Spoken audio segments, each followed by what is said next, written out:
우리가 일상적으로 쓰는 단어이기도 하고 또 성경에 자주 나오는 단어이기도 합니다만 그 의미를 한번 짚고 넘어갔으면 좋겠습니다. 우리들이 쓰는 단어 중에 징계라고 하는 단어가 있고요. 또 그거와 대비해서 징벌이라는 단어가 있습니다. 두 단어는 공통점이 있고 또 차이점이 있습니다. 공통점이 무엇이냐면 바로 일정한 형태의 벌을 누군가가 받는다라는 것입니다. 징계를 받는 사람도 어떠한 행위나 일들로 말미암아 벌을 받게 되고 징벌을 받는 사람들 또한 벌을 받게 되는 사람들입니다. 그런데 이 두 단어, 특히 성경에서 사용되고 있는 이 두 단어는 그 목적이 다르다고 할 수 있습니다. 우선 징계라고 함은 성장이나 성숙 그리고 그 이후에 회복의 약속을 가지고 있는 단어로서 어떠한 벌을 받은 후에 받았지만 그것으로 인해서 그 징계를 받은 사람이 주님께 돌아오고 또 더 성숙되어지길 바라는 마음에서 하나님께서 주시는 것이 징계라고 할 수 있습니다. 히브리서 12장 말씀에도 이렇게 말씀합니다. 주께서 그 사랑하는 자를 징계하시고 그 받아들이시는 아들마다 채찍질 하심이라. 하나님께서 사랑하심으로 말미암아 주시는 벌이 징계라고 하는 것입니다. 그와 반대로 징벌이라고 하는 단어가 또 성경에서는 쓰여지게 되는데, 징벌은 어떤 죄에 대한 대가를 지불하는 것이고 그 하나님의 징벌을 받는다라고 한다는 것은 어찌 보면 멸망으로 귀결될 수밖에 없는 그 대가 지불을 하는 심판의 의미가 있는 단어로 성경에서는 종종 쓰입니다. 성경에서 하나님과 이스라엘 백성 그리고 하나님과 인간, 사람 간의 관계를 아버지와 아들의 관계로 비유가 되곤 하는데, 하나님께서는 부모로서 그 아이를 징계하시며 그 아이가 잘 되기를 원하시며 징계하는 부모들처럼 그 백성들이 잘못된 길을 갔을 때에 그들을 징벌하는 것이 아니고 그들을 징계함으로써 돌아오게 하는 것이 성경의 메시지이고, 또 오늘 저희가 함께 우리가 함께 살펴보고 있는 이 예레미야서의 말씀이라고 할 수 있겠습니다. 예레미야서는 하나님께서 내리시는 징계의 말씀이라고 할 수 있습니다. 교만하고 방종한 그런 하나님의 장자인 이스라엘로 하여금 그들을 따끔하게 혼내시고 그들로 하여금 다시 돌아오게 하시기 위한 그런 하나님의 목적이 들어있는 그런 말씀이 예레미야서의 말씀이라고 할 수 있겠습니다. 그런데 많은 사람들이 이런 예레미야서의 말씀을 오해하는 경우가 많이 있습니다. 제가 2주 전에 설교했을 때에도 그런 저의 간증을 했었는데, 제가 청년 시기에 함께 이 예레미야서를 읽다가 이 책은 너무 무서워, 이 메시지는 너무 무서워, 하나님은 너무 무서운 분이셔, 이런 결론을 가지고 예레미야서를 포기했던 그런 저와 저의 친구들의 이야기를 드린 적이 있습니다. 하지만 하나님께서는 분명히 말씀하고 계시고, 또 저희가 지금 살펴보고 있는 이 30장에서부터 33장, 특히 오늘 말씀인 32장의 말씀에서도 분명하게 보여주십니다. 하나님께서 벌을 주시는 목적이 그 징벌을 내리시기 위한 목적이 아니고 징계로 하여금 다시 돌아오게 하시기 위한 것이다 라고 하는 것입니다. 오늘 하나님의 말씀에서는 이스라엘 백성들에게 다시 한번 약속을 하십니다. 바로 이 일정한 처벌인 포로기가 지난 이후에 하나님께서 모든 것을 회복시키시고 그 안에 다시 한번 모든 것을 회복시키시고 살리실 것이라고 하는 약속을 하고 계시는 것입니다. 어제 함께 살펴본 26절에서 35절까지의 말씀에서는 바로 이런 이스라엘 백성들이 벌을 받을 수밖에 없는, 징계를 받을 수밖에 없는 그런 이유들을 설명을 했습니다. 이스라엘 백성들은 우상 숭배를 하였고, 또 심지어 그 어린 아이들을 그 이방신에게 바친 그런 일들이 나타났다. 따라서 하나님께서는 그들에게 벌을 줄 수밖에 없다라고 말씀을 하고 있는데, 오늘 36절의 말씀은 그러나라고 하는 접속사로 시작됩니다. 36절 말씀을 보시면, 그러나 이스라엘의 하나님 여호와께서 너희가 말한 바 칼과 기근과 전염병으로 말미암아 바벨론 왕의 손에 넘긴 바 되었다 하는 이 성에 대하여 이와 같이 말씀하시니라. 즉, 사람들이 많은 오해를 하게 되는 것이 바로 이 그러나에서부터 시작되는 이 메시지를 읽었어도 기억하지 못하기 때문이라고 생각합니다.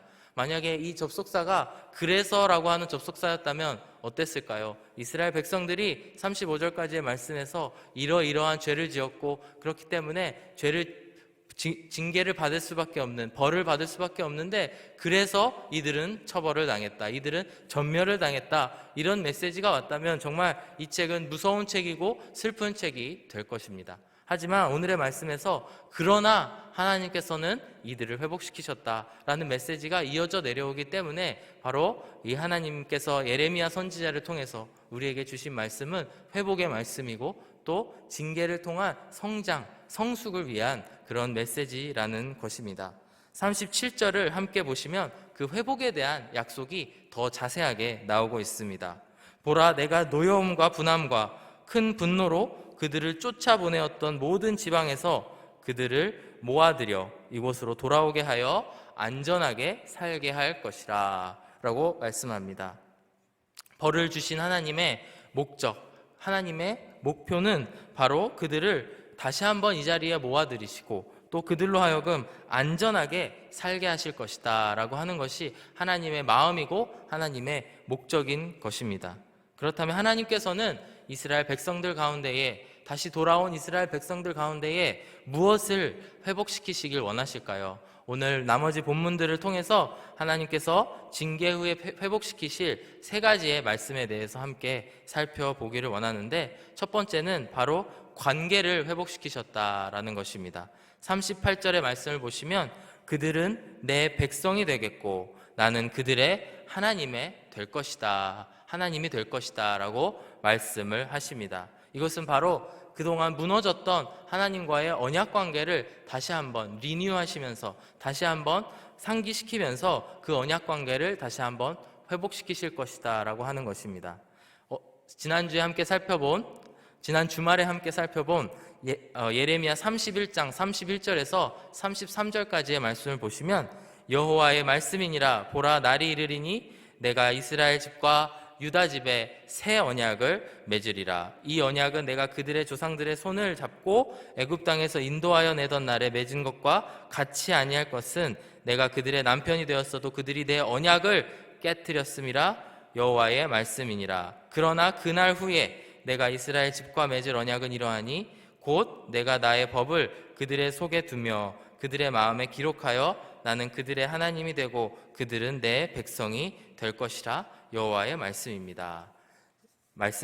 지난 몇 주 동안, 지난 한 1, 2주 동안 저희들이 살펴보고 있는 이 예레미야 30장에서 32장까지 지금 왔는데요. 이 말씀들을 보시면 이 본문의 38절의 말씀, 그들은 내 백성이 되겠고 나는 그들의 하나님이 될 것이다, 이 메시지가 지속적으로 반복이 됨을 우리는 알 수 있습니다. 하나님께서는 우리들 가운데에, 그리고 이스라엘 백성들 가운데에 언약을 다시 한번 리뉴하시면서 그 새 언약의 약속을 맺으시며, 그것이 그 이집트에서, 애굽에서 나왔던 그 시대에 그 언약과는 또 다른 새로운 언약을 맺으시면서 그 언약 관계를 다시 한번 세우실 것이다, 그 관계를 회복시키실 것이다 라고 하는 약속을 하고 있는 것입니다.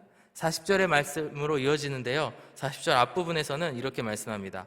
내가 그들에게 복을 주기 위하여 그들을 떠나지 아니하리라 하는 영원한 언약을 그들에게 세우고, 이 영원한 언약이라고 하는 것은 앞에서 말씀드린 새 언약, 이 새 언약이 이제는 영원까지 지속될 것이다 라고 하는 메시지를 전하고 있는 것입니다. 하나님께서는 이스라엘 백성들, 그리고 그를 믿는 우리들과의 이 영원한 언약 관계를 다시 한번 회복시키실 것을 약속하고 계십니다.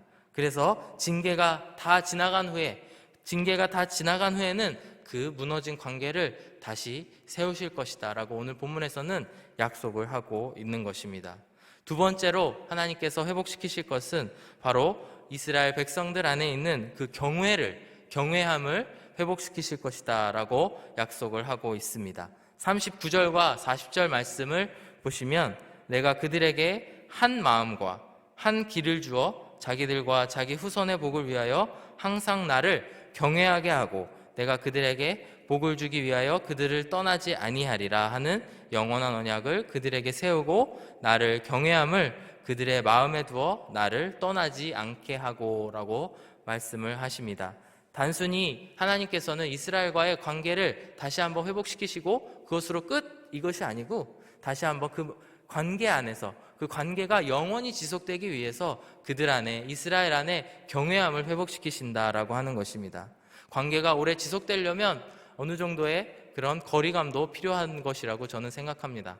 또 서로를 존중하고 그래야 된다라고, 인간관계에서도 그렇다고 저는 생각을 합니다. 하나님과의 관계에서 필수적으로 필요한 것은 하나님을 경외하는 것입니다. 이스라엘 백성들이 실패했던 것은 바로 하나님을 경외하는 것을 잊고 그들이 교만하고 방종하였기 때문이라고 성경은 말씀하고 있습니다. 과거 모세 시대에 이스라엘 백성들과 하나님 간의 언약을 맺었을 때에 그들의 안에는, 최소한 지도자인 모세 안에는 하나님을 경외하는 마음이 있었습니다.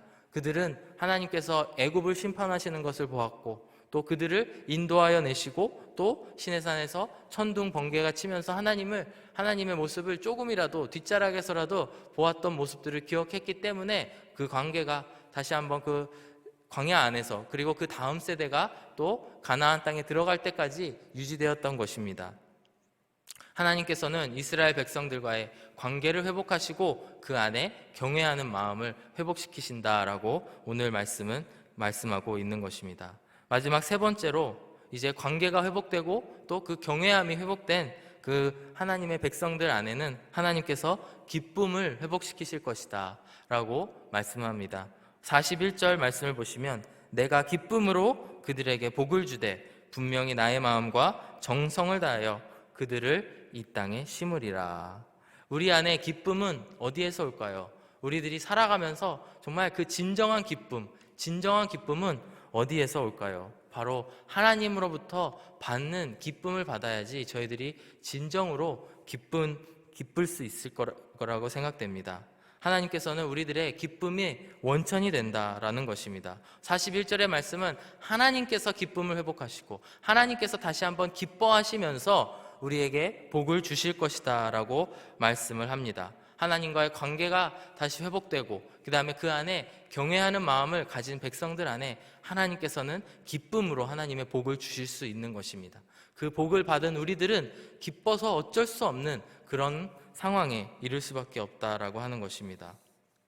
갈라디아서 5장에 보시면은 성령의 9가지 열매에 대해서 이야기를 하고 있습니다. 그 중에 두 번째에 해당하는 열매가 바로 희락이라고 하는 열매입니다. 오늘 이 시대를 살아가는 우리들도 하나님의 말씀이 회복되고 또 그것으로 말미암아 하나님과의 관계가 회복된 줄로 믿습니다. 그리고 우리 안에 하나님을 경외하는 마음을 지속적으로 유지할 수 있다면 하나님께서 주시는 복은 물론이고 그 복으로 말미암아 받는 기쁨이 넘칠 줄로 믿습니다. 우리 안에 그 기쁨이 넘치는 오늘 하루 살아가시면서 다시 한번 말씀에 위로받으시고 다시 한번 그 관계를 세워나가는 성도님들 한 분 한 분 되시길 간절히 바랍니다. 마지막으로 42절에서 44절 말씀을 보실 텐데, 예레미야 선지자는 이 장을 마무리하면서 32장을 마무리하면서 앞서 저희가 이틀 전에 함께 보았던 1장에서 15절에 나오는 그 이야기에 대한 결론을 내리십니다. 한번 함께 읽도록 하겠습니다. 42절 말씀에, 여호와께서 이와 같이 말씀하시니라. 내가 이 백성에게 이 큰 재앙을 내린 것 같이 허락한 모든 복을 그들에게 내리리라. 너희가 말하기를 황폐하여 사람이나 짐승이 없으며 갈대아인의 손에 넘긴 바 되었다 하는 이 땅에서 사람들이 밭을 사되 베냐민 땅과 예루살렘 사방과 유다 성읍들과 산지의 성읍들과 저지대의 성읍들과 네겝의 성읍들에 있는 밭을 은으로 사고 증서를 기록하여 봉인하고 증인을 세우리니 이는 내가 그들의 포로를 돌아오게 함이니라. 여호와의 말씀이니라. 앞서 32장 1절에서 15절까지 나오는 말씀이 무엇이었냐면 바로 하나멜이라고 하는 그 사람이 나오고요. 그가 그 땅을, 이미 바벨론에게 넘어간 땅을 예레미야에게 와서 팔게 됩니다. 그런데 하나님께서는 예레미야에게 그 땅을 기꺼이 값을 지불하고 사라라고 말씀을 하십니다. 그 말씀을 하나님께서 그렇게 말씀하신 이유는 바로 앞으로 그 징계가 있은 후에 하나님께서 모든 것을 회복하시고 심지어 땅을 사고 파는 일들까지, 그런 일상의 작은 일들까지도 회복시키실 것이기 때문에 그 땅을 예레미야가 미래를 위하여 사는 것이 결코 손해가 될 것이 없다라고 하는 것입니다. 하나님께서는 말씀하고 계십니다. 42절 말씀에서 큰 재앙을 내린 것 같이 다시 모든 복을 그들에게 내리리라. 그 땅에서 너희들이 징계를 받은 후에 모든 것을 회복시키리라 말씀을 하고 계십니다. 바로 하나님과의 관계가 회복되고 경외하는 마음이 회복되고 기쁨이 회복된 사람들은 미래를 생각하면서 하나님께서 미래에 주실 그 축복들을 믿으면서 나아갈 수 있는 그런 믿음이 생긴다라고 하는 것입니다. 마태복음 13장에 말씀이 많이 생각이 났는데요. 천국은 마치 밭에 감추인 보화와 같으니 사람이 이를 발견한 후 숨겨두고 기뻐하며 돌아가서 자기의 소유를 다 팔아 그 밭을 사느니라. 바로 이 천국에 대한 소망, 하나님께서 회복시키실 그 마지막 때의 그 모습들을 소망하면서 살아갈 때에 저희들은 믿음으로 그 밭을 살 수 있다라고 하는 것입니다. 그것이 우리들이 소망하는 미래의 천국이고 또 우리가 현재 이 시간에 천국을 살아갈 수 있는 비결이라고 생각됩니다. 사랑하는 성도 여러분, 오늘 말씀을 기억하시면서 우리들 안에 하나님께서 회복시키실 것에 대한 약속을 기억하셨으면 좋겠습니다.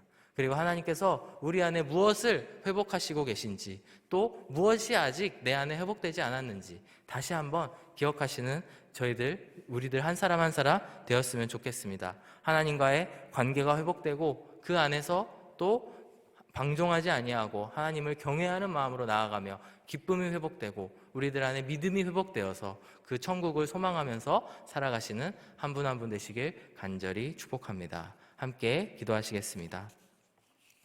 사랑이 많으신 하나님 아버지, 감사합니다. 사랑이 많으신 하나님이셔서 우리를 때때로 징계하시고 우리들에게 또 그 벌을 내려주시는 주님이 살아계심을 저희는 믿습니다. 하지만 그것의 목적은 바로 하나님께서 우리를 더욱더 성장시키시고 성숙시키시고 또 회복시키실 것이라는 것을 믿습니다. 아버지 하나님, 우리들 안에 그 하나님의 징계 가운데를 지나가는 형제 자매들이 있을 것입니다.